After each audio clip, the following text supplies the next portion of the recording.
Hello， 大家好，我是洋葱。上一集我们聊了一个时空旅行者，他穿越到了1865年的林肯刺杀现场，和未来总统一起被传送到了火星，发现了火星的5种智慧生物。今天我们继续深挖火星。今天聊的这位，他是最早爆料秘密太空计划的人，他叫迈克尔·雷尔夫。他本人一开始根本不知道自己在火星上待过20年，他的经历是在催眠疗法中被唤醒的，这些记忆被一层一层的挖掘出来，而挖掘出来的东西越来越匪夷所思，让他的妻子，同时也是一名疗愈师，决定把这些记录整理成书，公之于众。这本书叫《火星档案》，出版于2000年。是秘密太空计划爆料领域里最早的系统性证词之一。今天我们又聊一下这本书的内容。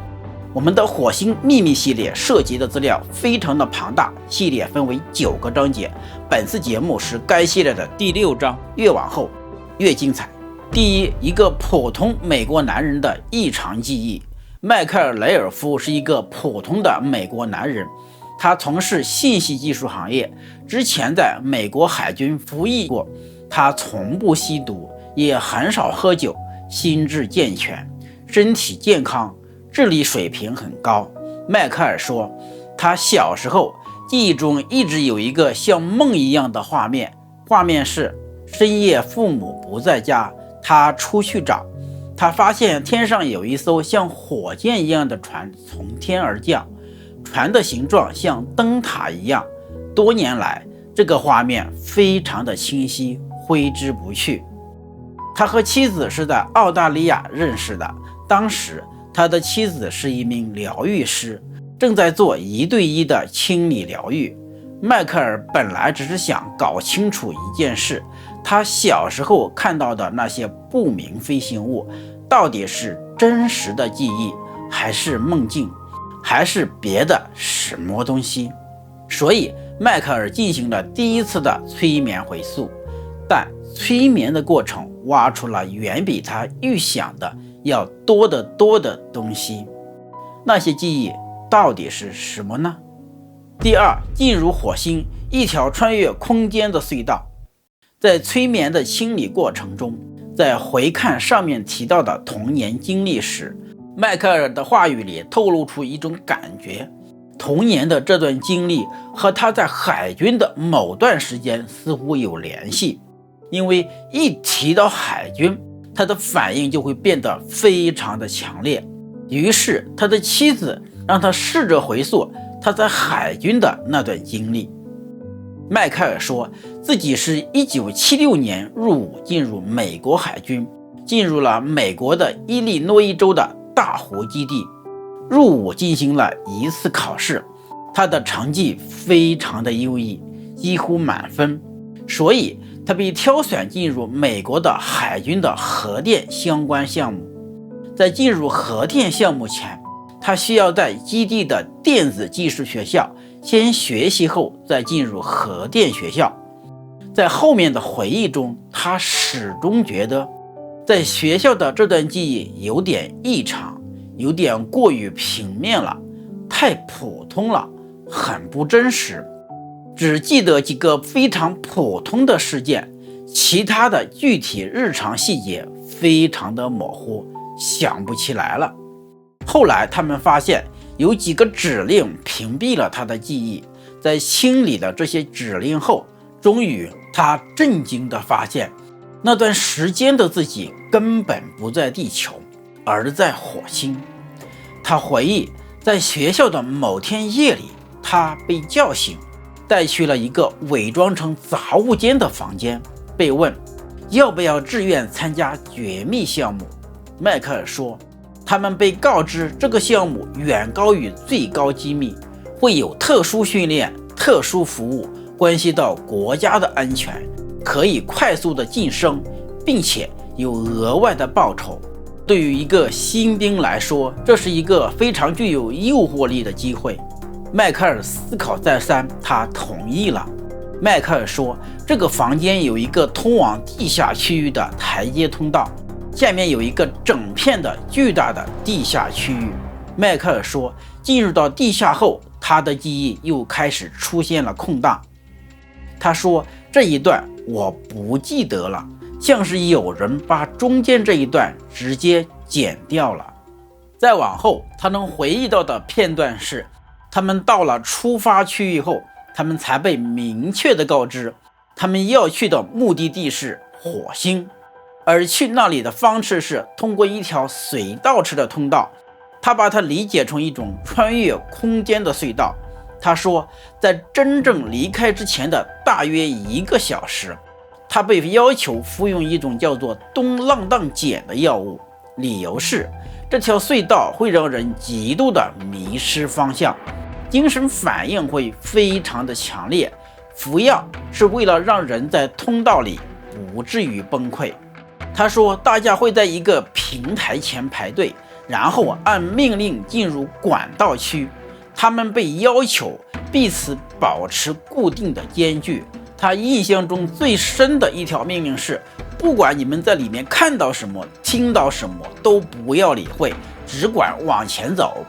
他描述管道里面很凉，走着走着就能看到尽头的光。在访谈中，有人问他大概走了多少步，他回答大约200步。他说走出另一头时，他整个人非常的晕，需要人扶住才行。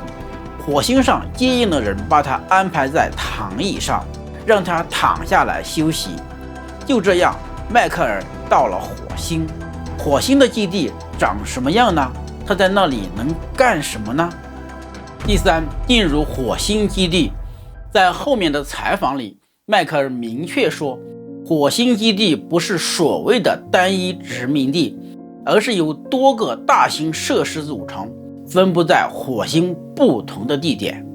采访中有人问，火星基地是不是一种灾难预备式的生存殖民地？他回答，火星基地确实能实现那种把一部分人类移走作为灾难备份的目标，但真正关键的是，他们掌握并使用跳跃门技术，让去其他星系、去其他星球成为现实。也就是说，火星基地更像一个节点，一个运转中心，一个跳板，而不是单一的殖民地。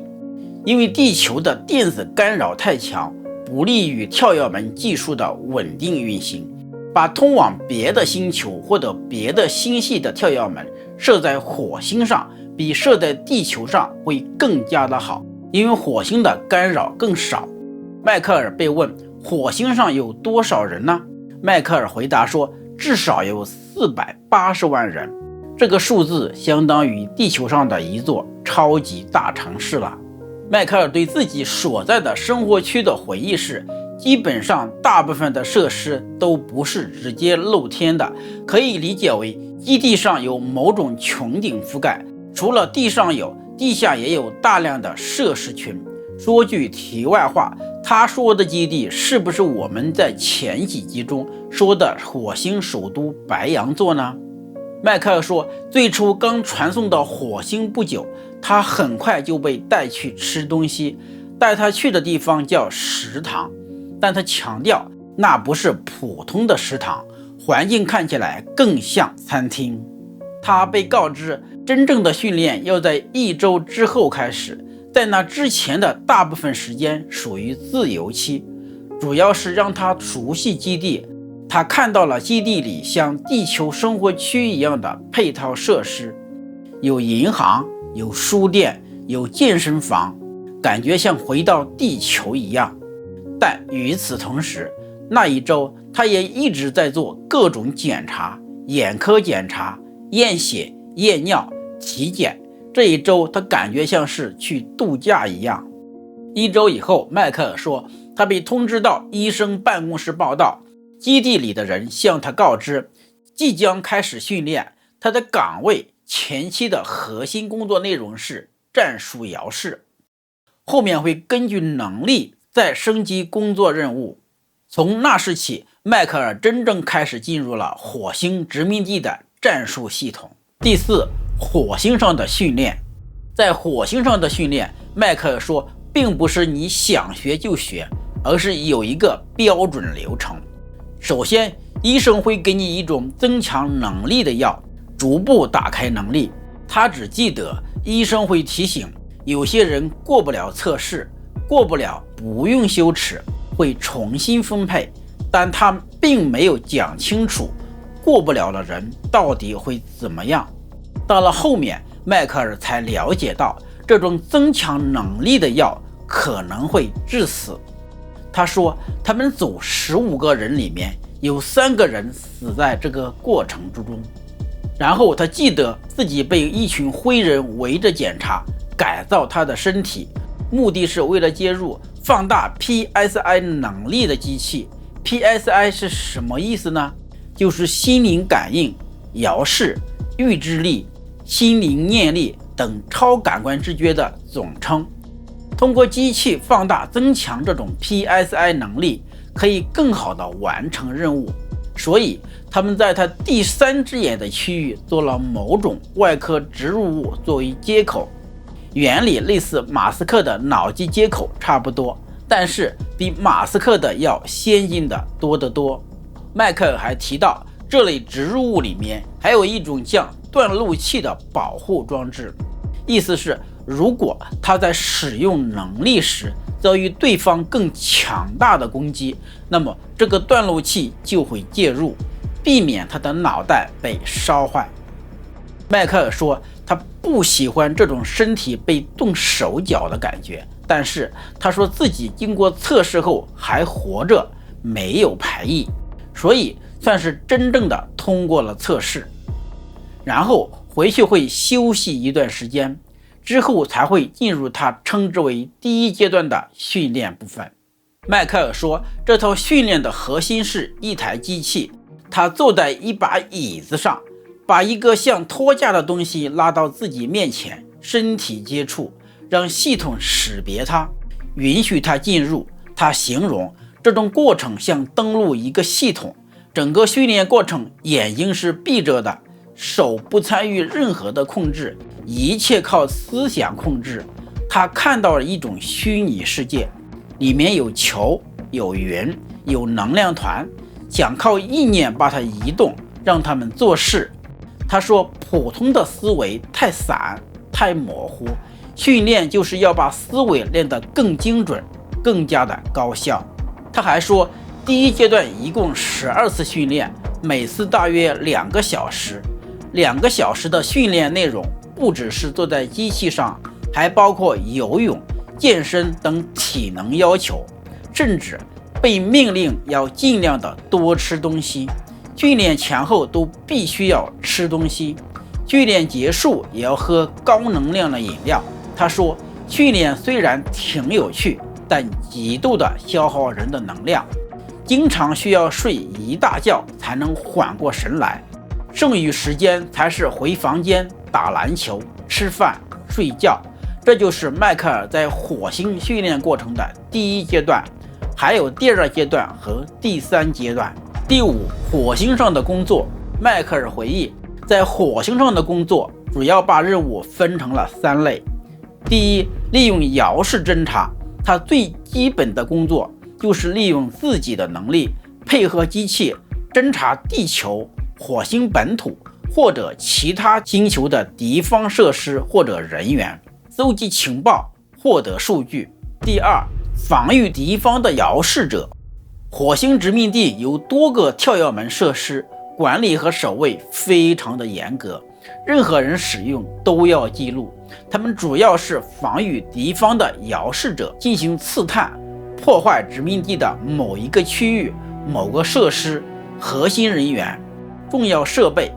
他们的防御措施不仅是用某种技术屏蔽保护目标，让敌方的遥视者看不到目标，还需要遥视人员监控屏蔽是否失效，是否被敌方穿透，必要时追踪源头并处理入侵者。到了后期，迈克尔说，随着自己能力的变强，责任也会随着增加。殖民地内部的设施、普通人员、关键人员有明确的保护优先级，高优先级是保护关键人员，而最高的优先级不是保护人员，而是保护跳跃门。他说自己曾经负责保护跳跃门，这些在火星多个区域分布的跳跃门可以从火星通往别的星系。第三，用遥视作为战术武器去终止目标。迈克尔说自己除了上述的防御能力之外，还有进攻能力，能够跨空间伤害甚至终止目标。什么叫做终止目标？就是暗杀。他强调进行终止目标任务时需要强大的能量，必须要冷血，抛弃同情心，并说自己最终终止了大约70个目标。这些被终止的目标死亡的方式经常在医学报告里被写成中风、心脏问题等等。这些内容在书里被呈现为火星端发出命令，目标在地球端死亡，像是跨空间的精神能量打击。迈克尔回忆，这种能力在他后来从火星退役后无意中恢复了一部分。当时他在海军的一艘航母上服役，在他服役的后期，当时家里遭遇了经济困难，他向他的长官申请救济，遭到了嘲讽，随后与长官发生了冲突，情绪失控。他用意念做了一些事情，他形容就像把手伸进了对方的胸口，捏住了心脏，但是在最后的关头停手了。他觉得自己本可以当场杀死对方。后来那个军官几个月后因心脏问题而退役。他说在火星上终止目标的能量是这次失控能量的1000倍。第六，回到地球。迈克尔在1996年从火星退役，服役结束后，迈克尔经历了所有的20年回退人员都要经历的那一套流程，被承诺各种福利待遇、奖学金、经济补偿、医疗保险等，然后他被实施了年龄回退，20年的记忆被抹除，最后被时间旅行送回到了1976年，继续在普通的海军里面服役了6年，1982年正式的退役。但那些承诺的待遇，就像科里古德后面所描述的那样，从来没有兑现过。关于20年回退，迈克尔在采访中给了一个清晰的时间观，他画了一个20年回退的时间图。说句题外话，跟我在第13集中画的那个示意图一模一样。迈克尔说他在海军正常时间线里是6年，但他在火星上又过了20年，所以迈克尔认为他总共服役了26年。第七，虚假记忆的植入。在迈克尔的故事里，有一个细节特别值得深挖：虚假记忆植入。迈克尔在催眠中回忆，那些虚假记忆被设计得非常的普通，比如他在电子学校的那段日子就是很异常的普通。迈克尔回忆，这些虚假记忆的植入是在他处于某种意识状态下完成的。他记得自己躺在某种医疗床上，头部被连接到了设备，然后有人对他说话，告诉他你现在会记住这些的，然后一幅幅虚假的画面就被刻进了他的大脑。第八，记忆封锁的后门。迈克尔回忆，虚假记忆植入并不是完美的，设计这些植入程序的人似乎故意留下了一些后门，某些特定的触发词、特定的频率、特定的梦境模式可以绕过封锁，让这些被封锁的记忆浮现出来。他的妻子在清理过程中，就是通过引导他进入了特定的意识状态，触发了这些后门，才让那些火星记忆逐渐的浮出水面。这意味着那些封锁记忆的人可能并不打算永远的封锁他们，可能在某些条件下，比如当计划参与者不再构成威胁时，或者当某些任务被需要激活时，允许这些记忆被恢复。迈克尔·莱尔夫的故事本身就是一个后门被打开的案例。我们前面的第13集，另一位爆料人迈克尔·格格夫就是通过一封火星电报激活了他的20年的记忆。第9，灵性战争，回到地球后的长期折磨。迈克尔说，他从火星退役到地球以后，真正的折磨才开始上演。表面上，他回到了原来的时间点，继续过一个普通的人生，上班、交税、谈恋爱、搬家，看起来跟周围任何一个人没有区别。可他自己形容，那只是表面，在更深的一层，他像被一根看不见的绳子拴着，只要他们想，迈克尔就会被带走。夜里，在卧室里会出现一个传送门，有人从传送门里面走出来，他说自己会被带到像医院一样的区域做各种检查、做手术。他也记得有一种非常强烈的额头压力，尤其是在两眼之间的那块区域，然后有人会有一种像护目镜一样的东西照在他眼睛上，配合闪光、声音，把一组句子和命令塞进他的脑子里，然后再把他送回家，让他回到床上继续睡觉。第二天醒来就像做了一个怪梦，但身体会留下痕迹，这些痕迹是他后来越来越难以逃避的证据。最典型的是腹股沟两侧的疤痕。他还说过自己身上会出现一些奇怪的红印、凹痕，甚至在紫外灯下会出现荧光反应。他甚至描述过自己在被带走途中想反抗，结果对方按了一个装置，他立刻就软了下去，像被人从后脑勺拔掉了开关。那么大家会问，迈克尔为什么会被持续的带走？这个不要急，我们这个后面会讲。迈克尔说，最折磨人的不是手术本身，而是记忆被封锁的那套东西。每当他想回忆，脑子里就会像撞上一堵墙，眼前一片黑，什么画面都没有，人很快会变得很困，额头中间也压得发胀。他后来把这种状态理解成一层又一层的命令在起作用，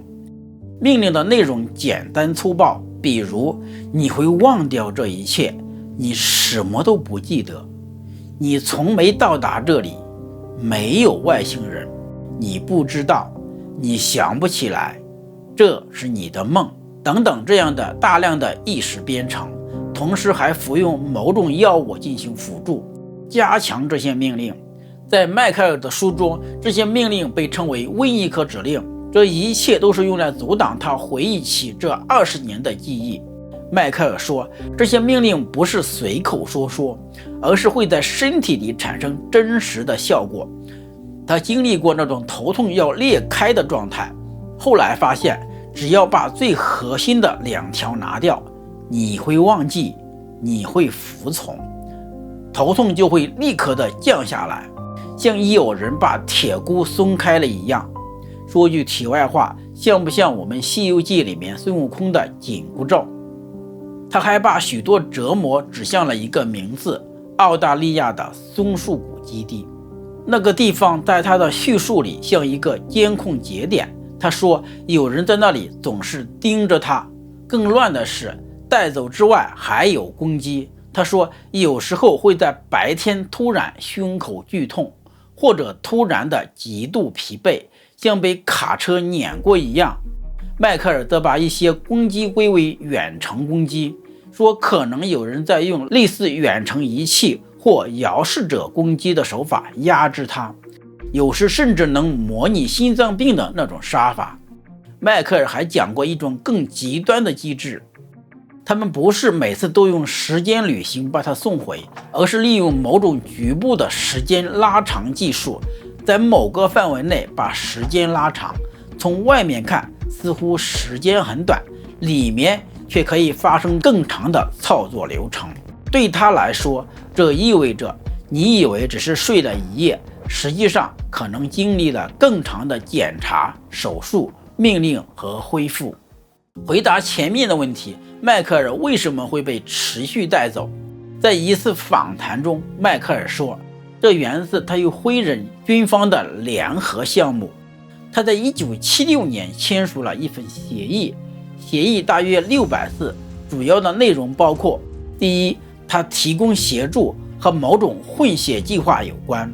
第二，作为交换，在地球发生变化的时候，把它从地球带走；第三，允许植入、监视、追踪、采样和存储信息。他还提到，他有4个分裂的迈克尔人格，其中2号和3号不愿意终止协议。以上这些就是迈克尔回到地球后的长期折磨。迈克尔认为自己从小就是实验的对象，一辈子都像实验室的小白鼠一样。迈克尔说，他的父亲曾经在美国的空军服役，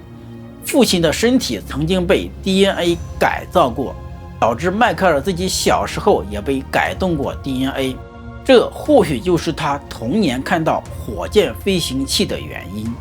这些飞行器或许就是来绑架他的人驾驶的飞船。就这样，一边是频繁的带走检查、封锁记忆，一边是迈克尔努力想把记忆掀开一点，又被更深的封锁按下去。或许迈克尔作为远程战术武器的恐怖能力，可能是他们最害怕的吧，所以要拼命的压制。直到后来，他们才开始尝试反击，不是靠门锁，也不是靠报警，而是把他们的家当成战场，去尝试建立一种能让他们的攻击在这片空间里面失效的办法。他们重新回到了基督教会，祷告，通过催眠拆除那些命令，破除那些咒语，与那些巫术和黑魔法进行战争，也取得了很大的效果。关于驱逐这些负面的东西，克里古德在最新的访谈中也提到，他说自己的家人被攻击，他说他回到教会做礼拜后，那些攻击确实减少了，似乎跟基督教的某些能量有关。第10，火星档案的意义。迈克尔·雷尔夫不是最出名的爆料人，他没有克里古德那样的曝光度，没有兰迪·克莱默那样的军官光环，没有安德鲁·巴西亚哥那样的政治野心，但他是第一个通过系统性的催眠回忆，把20年回退计划的完整机制公开解密的人。火星档案出版于2000年，那一年几乎没有人听说过秘密太空计划这个说法。那一年互联网还没有普及到每个家庭。那一年，迈克尔·雷尔夫和他的妻子冒着风险，用真实姓名出版了这本书，因为他们相信真相值得被人知道。在后面的几十年里，越来越多的爆料人站了出来，克里古德、兰迪·克莱默、托尼·罗德里格斯、佩尼·布拉德利，他们的故事从不同的角度印证了迈克尔最早的信息描述。这些结论在2000年听起来像是天方夜谭，但在今天，在这么多爆料人的交叉印证之下，它已经形成了一套逻辑自洽、细节丰富、内部一致的叙述体系。他的妻子在《火星档案》的结尾写道：“我们出版这本书不是为了出名，不是为了赚钱，我们只是觉得，如果这些是真的，那么人们有权知道；如果这些是假的，那么它至少是一个有趣的科幻故事。”但迈克尔在清理中流的眼泪不是假的。